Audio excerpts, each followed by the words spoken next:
Healthy wealthy happy Andhra Pradesh రావాలని ముఖ్యమంత్రి చంద్రబాబు నాయుడు గారు, అదేవిధంగా ఉప ముఖ్యమంత్రి పవన్ కళ్యాణ్ గారు ఒక ప్రత్యేకమైనటువంటి కార్యాచరణతో ముందుకెళ్తున్నటువంటి నేపథ్యంలో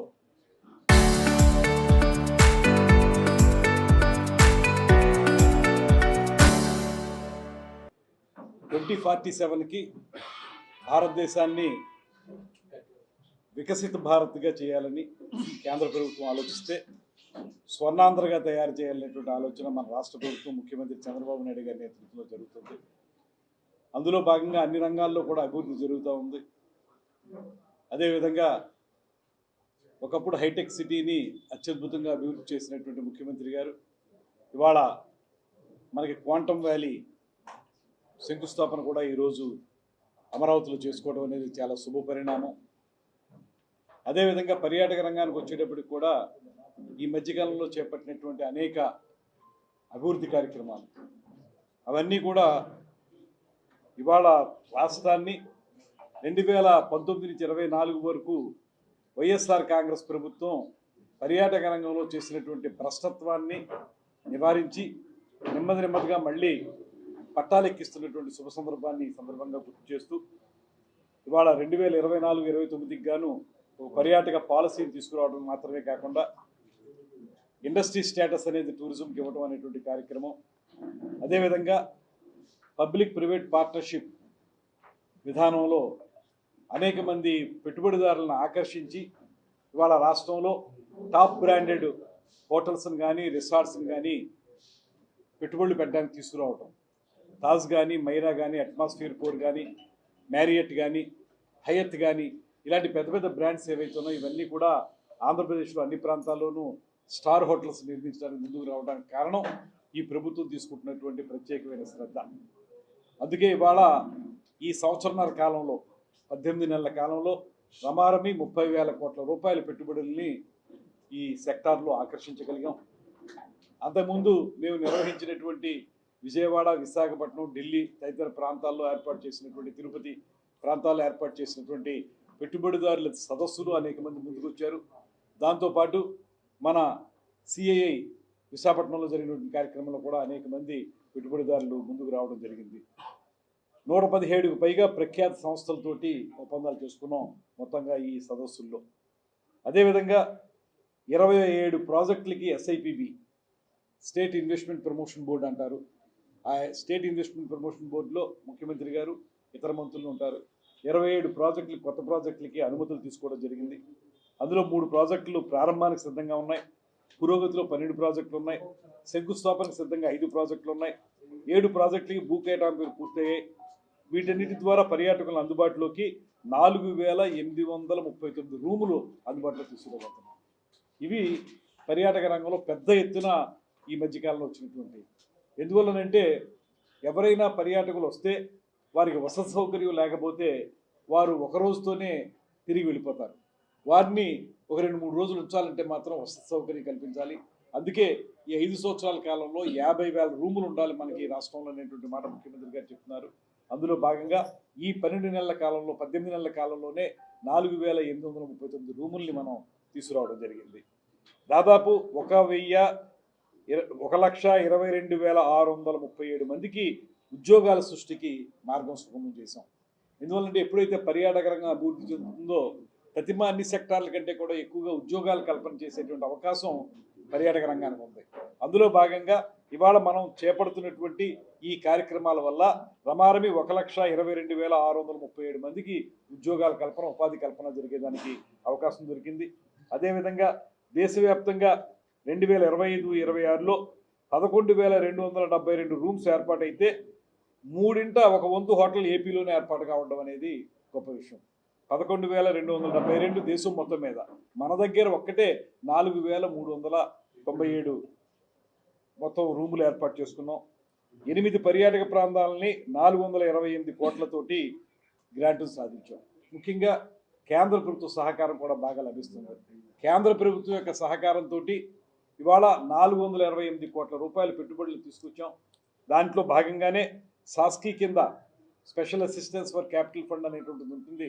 దాని కింద మనం ఈ 428 కోట్ల రూపాయలు తీసుకురావటం, అఖండ గోదావరికి 94,44,00,000, గండికోట అభివృద్ధికి 77,91,00,000, స్వదేశీ దర్శన్ 2ఓకి సూర్యలంక బీచ్ అభివృద్ధికి 97,52,00,000, బొర్రా గుహల అభివృద్ధికి 29,88,00,000, తదితర ఛాలెంజ్ బేస్డ్ డెస్టినేషన్ డెవలప్మెంట్ స్కీముల కింద కూడా అహోబిలం అభివృద్ధికి 25 కోట్లు, నాగార్జున సాగర్ బౌద్ధ వారసత్వ కేంద్రాల అభివృద్ధికి 25 కోట్లు, ప్రసాద్ స్కీమ్ అంటే టెంపుల్స్ డెవలప్మెంట్స్కి pilgrimage rejuvenation and spiritual augmentation scheme అని ఉంటుంది ఒకటి, దాన్ని ప్రసాద్ స్కీమ్ అంటారు.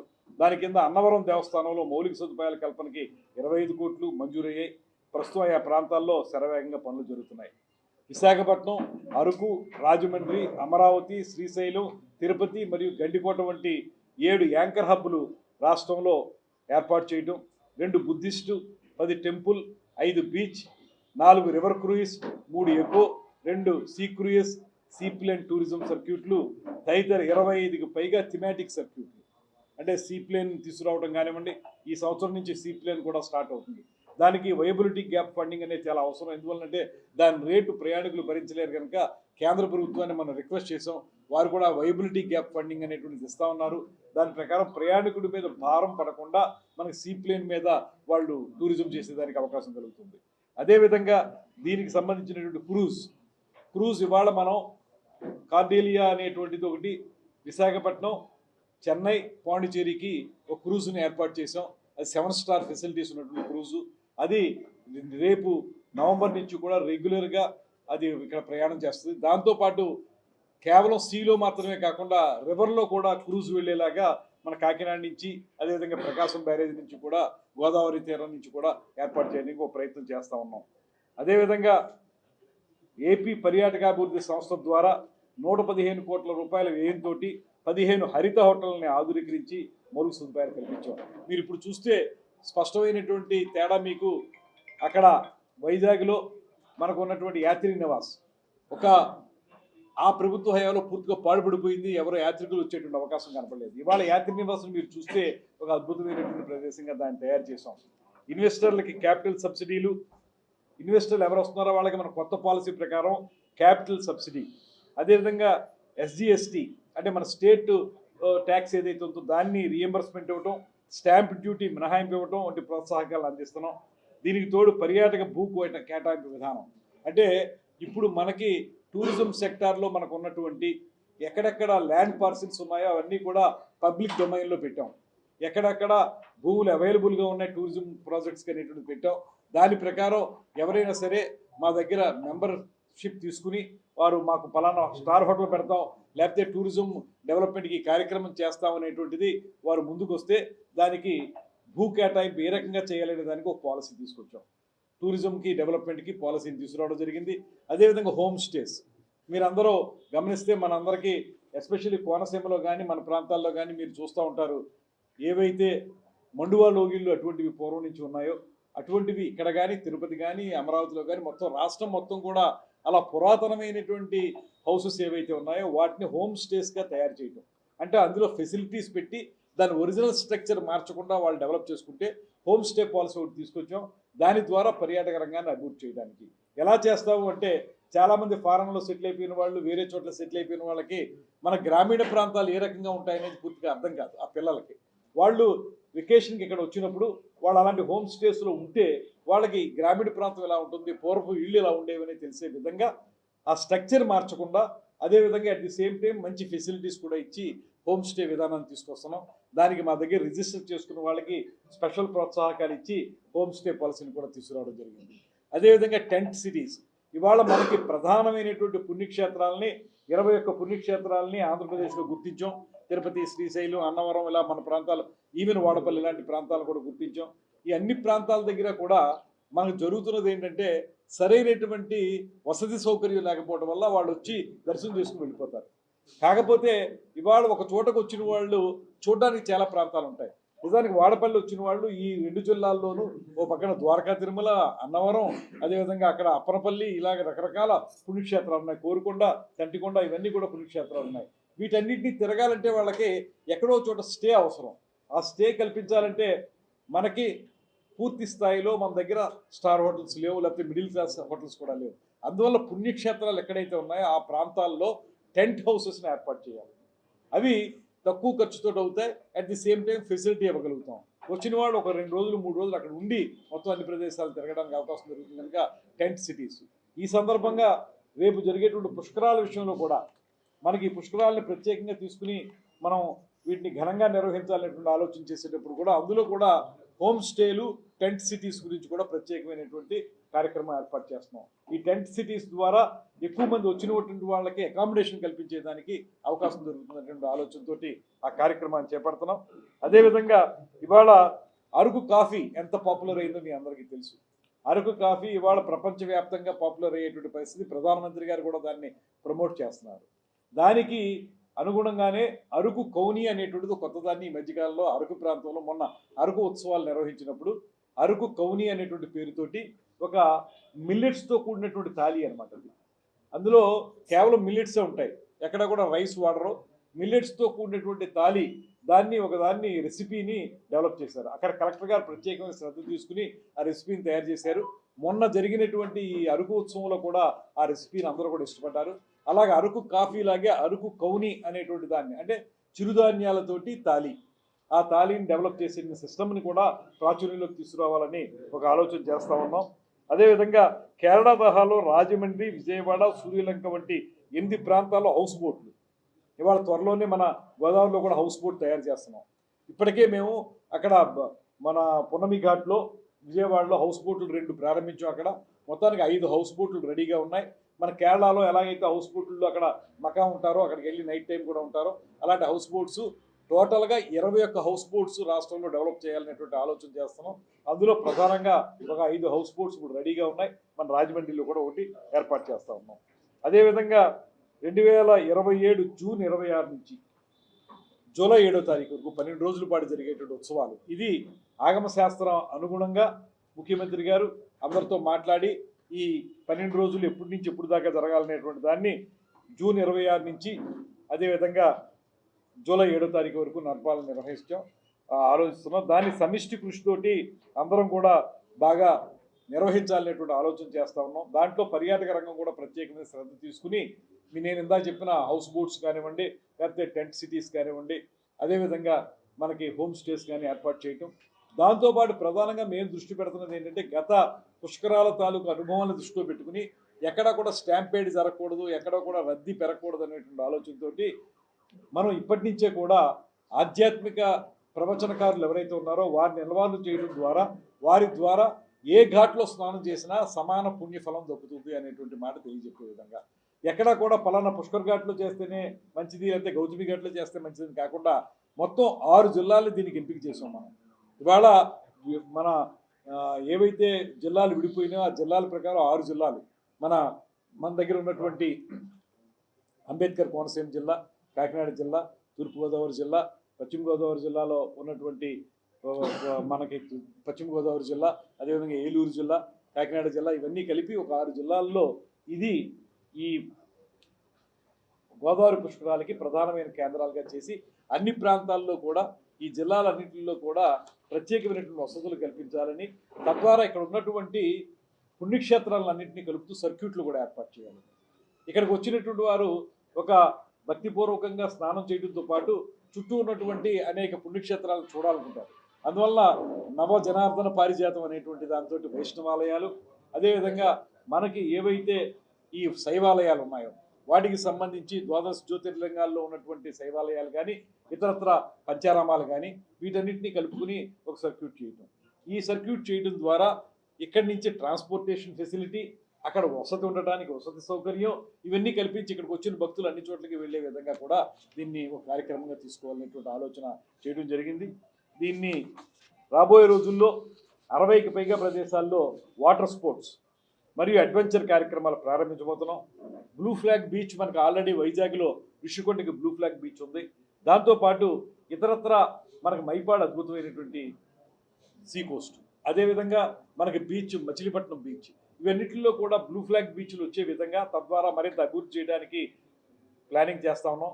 ఉప ముఖ్యమంత్రి పవన్ కళ్యాణ్ గారి ఆలోచన ప్రకారం ఎకో టూరిజంని డెవలప్ చేయడానికి, అదేవిధంగా beach shops, MICE centres my centres అంటే మీ అందరికీ తెలుసు, మీటింగ్స్, ఇన్సెంటివ్స్, కాన్ఫరెన్సెస్ అనేటువంటి ఒక మై సెంటర్ ఏదైతే ఉందో దాన్ని డెవలప్ చేయాలనేటువంటి ఆలోచన కూడా చేస్తా ఉన్నాం. దాంతో ఫిల్మ్ టూరిజం కూడా కొత్త విధానాన్ని తీసుకొచ్చి ఆల్రెడీ దీని మీద 2-3 మీటింగ్లు అయినాయి. ఉప ముఖ్యమంత్రి పవన్ కళ్యాణ్ గారి యొక్క సజెషన్స్ కూడా తీసుకున్నాం. వాటితోటి త్వరలోనే ఫిల్మ్ టూరిజంను కూడా పెద్ద ఎత్తున డెవలప్ చేయాలని చేస్తూ ఉన్నాం. దాంతోపాటు రాష్ట్ర సంస్కృతి సాంప్రదాయాల్ని ప్రపంచానికి తెలియజెప్పే విధంగా పర్యాటక ఉత్సవాలు మీరు గమనించే ఉంటారు. ఈ మధ్యకాలంలో విజయవాడలో దసరా ఉత్సవాలు, ఆవకాయ, అమరావతి, అదేవిధంగా గండికోట ఉత్సవాలు, ఫ్లెమింగో ఉత్సవాలు, మొన్న జరిగిన విశాఖ ఉత్సవాలు మీరు చూస్తే 2019 నుంచి 24 వరకు ఏనాడు కూడా ఒక ఉత్సవం జరిగినటువంటి దాఖలాలు లేవు. ఎందుకు జరగలేదు అంటే వాళ్ళు పర్యాటక రంగాన్ని పూర్తిగా తొక్కిపెట్టేశారు. దాన్ని వాళ్ళ సులభానికి ఉపయోగించుకున్నారు తప్పితే పర్యాటక రంగాన్ని అభివృద్ధి చేయలేదు. ఇవాళ ఒక పక్కన అభివృద్ధి చేయడంతో పాటు అనేక సంక్షేమ కార్యక్రమాలను కూడా చేపడుతున్నాం కనుక ఎక్కడ మనం ఉత్సవాలు కండక్ట్ చేసినప్పటికీ కూడా పెద్ద ఎత్తున ప్రజలందరూ కూడా పాల్గొంటున్నారు. మీరే గమనించుంటారు విశాఖ ఉత్సవాలు ఎంత గ్రాండ్ సక్సెస్ అయినాయో. అనకాపల్లి ఉత్సవాలు, అరకు ఉత్సవాలు, గండికోట ఉత్సవాలు, ఫ్లెమింగో ఉత్సవాలు ఇవన్నీ కూడా బాగా జరగడానికి పర్యాటక శాఖ ప్రత్యేకంగా కృషి చేసింది. తద్వారా ప్రజలందరినీ ఇన్వాల్వ్ చేయడం ద్వారా మనకి ప్రపంచ పర్యాటక గమ్యస్థానం ఆంధ్రప్రదేశ్ కావాలనేటువంటి ఆలోచనతోటి ఒక కార్యక్రమం, వరల్డ్ టూరిజం డెస్టినేషన్ కావాలి ఆంధ్రప్రదేశ్ అనేటువంటి ఆలోచనతోటి ఈ ఉత్సవాలు చేస్తూ ఉన్నాం. దీని ద్వారా మన బ్రాండ్ ఇమేజ్ పెరుగుతుంది. మన బ్రాండ్ ఇమేజ్ ఉత్సవాల ద్వారా తెలియజెప్పి ఫుట్ఫాల్ ఎప్పుడైతే పెరుగుతుందో, యాత్రికుల యొక్క సంఖ్య ఎప్పుడైతే పెరుగుతుందో వాళ్ళందరి ద్వారా కూడా ప్రపంచవ్యాప్తంగా మన టూరిజంను అభివృద్ధి చేయడానికి ఇప్పటికే మనం దేశీయంగా జరిగినటువంటి కాన్ఫరెన్సుల్లో కానీ అంతర్జాతీయంగా జరిగిన కాన్ఫరెన్సుల్లో కానీ చాలా సందర్భాల్లో మనం దీన్ని ప్రస్ఫుటంగా తెలియజెప్పగలిగాం. అందుకే ఇవాళ మనకి టూరిజం, ఆంధ్రప్రదేశ్ టూరిజం అంటే ఒక ప్రత్యేకత దేశంలో వచ్చిందనేటువంటి మాటను కూడా ఈ సందర్భంగా మీకు మనవి చేస్తూ, అదేవిధంగా మీకు ప్రతి కుటుంబానికి ఒక పర్యాటక ఉద్యోగం అనే లక్ష్యంతో వేలాది మందికి ఉపాధి కల్పిస్తున్నాం.